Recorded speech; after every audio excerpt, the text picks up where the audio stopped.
US destroys alleged Venezuelan drug boat, killing three. Now notice how it says alleged, and this has happened a few times, and this is going to cause a little bit of an international incident, I believe.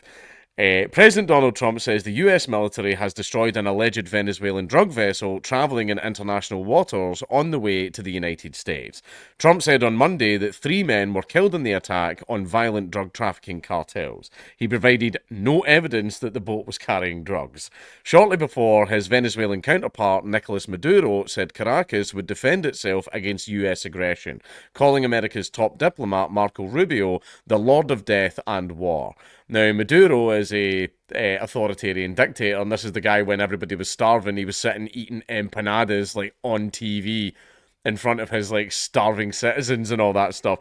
And he's a bit of a piece of shit. And if there's one thing that the American government loves doing is toppling a South American government. The CIA got the old guard in the CIA from the 80s, like, are we back? Oh, we are so back. But anyway, tensions between the two countries escalated after the US deployed warships to the southern Caribbean on what officials said were counter-narcotics operations, carrying out a strike which killed 11 people. This morning, on my orders, US military forces conducted a second kinetic strike against positively identified, extraordinarily violent drug trafficking cartels and narco-terrorists, Trump said on Truth Social. These extremely violent drug trafficking cartels pose a threat to US national security.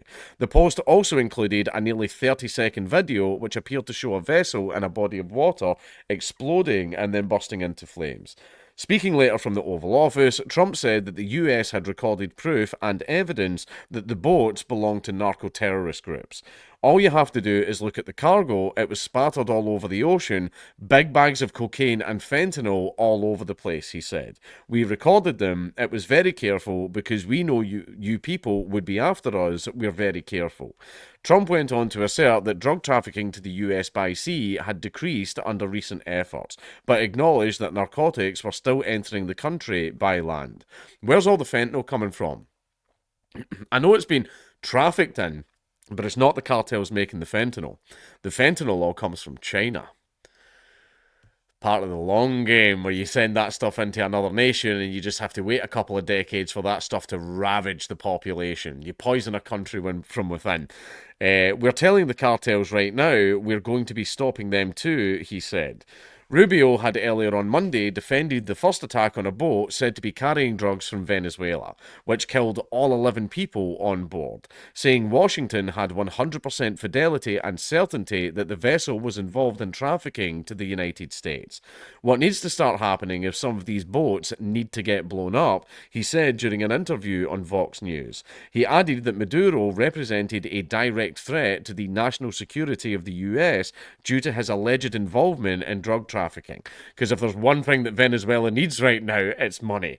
Later on Monday, Maduro said that relations with the US had been destroyed by their bomb threats. We have moved from a period of battered relations to a completely broken one. The Venezuelan president said the government would fully exercise its legitimate right to defend itself. Legal experts previously told the BBC that the fatal strike on the first vessel in international waters may have violated international human rights and maritime law. Asked by a journalist on Sunday whether the US would now start doing strikes on mainland Venezuela, Trump answered, "We'll see what happens." Fucking hell.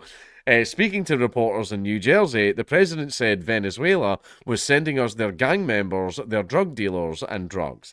He said that maritime traffic in the southern Caribbean had reduced significantly since the first strike. Experts raised questions about the legality of the 2nd of September attack on the alleged drug boat, saying that it may have violated international law. Venezuela responded by flying two F-16 fighter jets over a US Navy destroyer 2 days later. That led Trump to warn that any Venezuelan jets putting us in a dangerous situation would be shot down.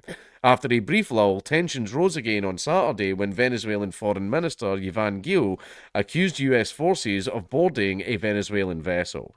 Gil said that the vessel, which he described as a small, harmless fishing boat, was seized illegally and hostilely for 8 hours. In a statement, the Venezuelan Foreign Ministry alleged that those who ordered the seizure were looking for an incident to justify escalating a war in the Caribbean with the aim of regime change in Caracas. Well, yeah, probably. Probably, yeah. I mean, like, yeah. Like, like, America loves toppling South American governments. Like, it's been a while. Come on, it's been a while. Just one for the road, you know. The US and many other nations, including the UK, have not recognised the re-election of Maduro in July of 2024, pointing to evidence gathered by the opposition with the help of independent observers showing that his rival, Edmundo Gonzalez, had won the election by a landslide. Wow, I guess there's some elections you are allowed to criticise and question. Isn't that an interesting thing? There's some elections that you are allowed to ponder about. That's very, very strange. But anyway, US officials have also accused Maduro of leading a drug cartel called the Cartel of the Suns and are offering a reward of $50 million for information leading to his capture. Maduro has denied the allegations and has accused the US of an imperialist move to depose him. He has called on Venezuelans to enlist in the militia, a force made up of civilians which in the past has been used mainly to boost numbers at political rallies and parades.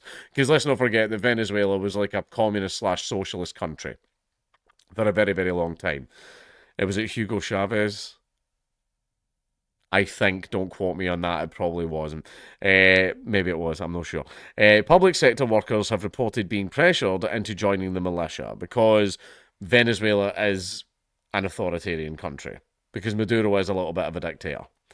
I say a little bit. But basically, in regards to this, I understand why America is doing it. As a libertarian, though, you should be allowed to put whatever poison into your body that you want. It's your consequences, your life, and it's you that should have to deal with the consequences. Blah, blah, blah, blah, blah.